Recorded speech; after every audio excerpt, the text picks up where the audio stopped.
81% of the military hardware that Pakistan is getting is all Chinese. Pakistan was the front face. We had China providing all possible support. China perhaps has seen is that he is able to test his weapons. It's like a live lab which is available to us. We are still dependent on a lot of things from outside. We do not have the luxury like, we would have been seeing the way Israel, they have the Iron Dome.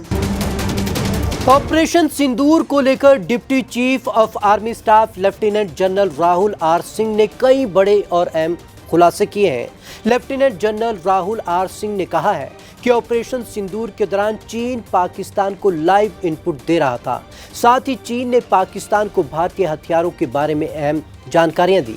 नमस्कार, मैं हूं Vivek Sharma. Punjab Kesari Navodaya time देख रहे हैं आप।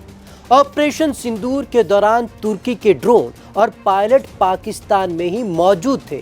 यहां तक कि डीजीएमओ वार्ता के दौरान चीन पाकिस्तान को पूरी की पूरी जानकारी दे रहा था। Turkey also played a very important role in providing the type of support that was there. Bayraktar, of course, he's been giving from before.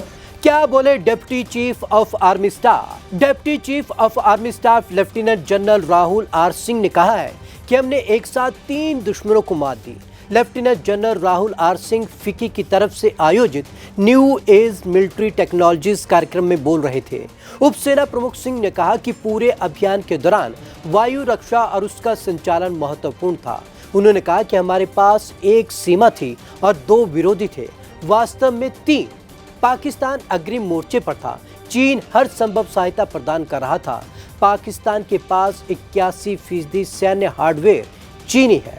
One border, 2 adversaries. So we saw Pakistan one side, but adversaries were 3 actually. Pakistan was the front face. We had China providing all possible support. The military hardware that Pakistan is getting is all Chinese, 81% of that. चीन दे रहा था पाकिस्तान को live update.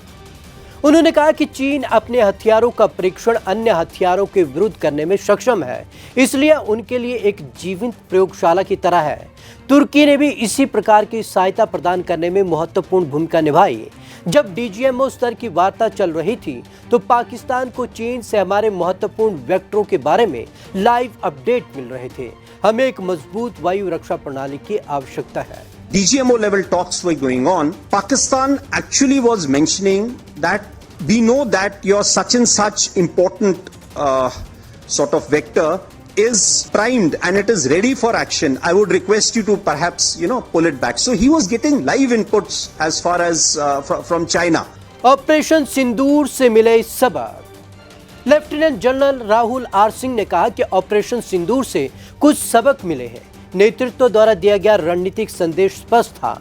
कुछ साल पहले की तरह दर्द को सहने की कोई गुंजाइश नहीं है। लक्ष्यों की योजना और चयन बहुत सारे डेटा पर आधारित था, जो टेक्नोलॉजी और मानव खुफिया जानकारी का उपयोग करके एकत्र किया गया था। लाइव लैब की तरह अपने हथियारों को टेस्ट कर रहा था चीन। Deputy chief of army staff ने कहा कि कुल 21 लक्ष्यों की पहचान की गई, जिनमें 9 लक्ष्यों पर हमने सोचा कि उन्हें निशाना बनाना समझदारी होगा। यह केवल अंतिम दिन या अंतिम घंटा था जब निर्णय लिया गया इन 9 लक्ष्यों पर निशाना साधा जाएगा। उन्होंने कहा कि चीन अपने हथियारों को अन्य हथियारों के साथ परख रहा था। वह लाइव लैब की तरह अपने हथियारों का टेस्ट कर रहा था।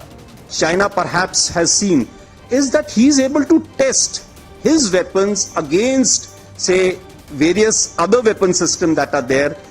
It's like a live lab which is available to. So it's a good. That is what is something we have to be very, very cognizant about. Deputy chief of army staff lieutenant general Rahul R Singh ने कहा कि तुर्की ने भी पाकिस्तान को support करने में अहम भूमिका निभाई। वह लगातार पाकिस्तान के साथ था।